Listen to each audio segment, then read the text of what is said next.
Ganito ang tamang pagsuot ng shade.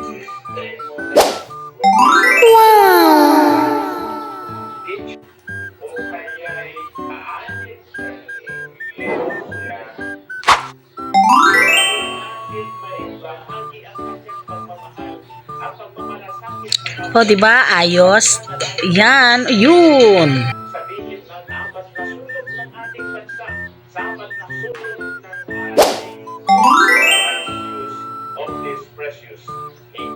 Single muna tayo ngayon habang i-repair ang ating sidecar. Bibili tayo ng cover ng sidecar.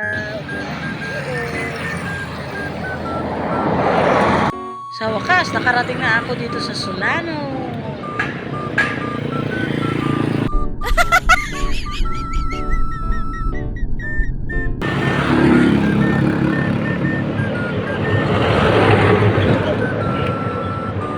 Wow, sobrang init ang panahon. So, ayan, nakarating na ako dito sa Solano sa sobrang init. Tambay muna ang yung Wonder Inn ng Mila.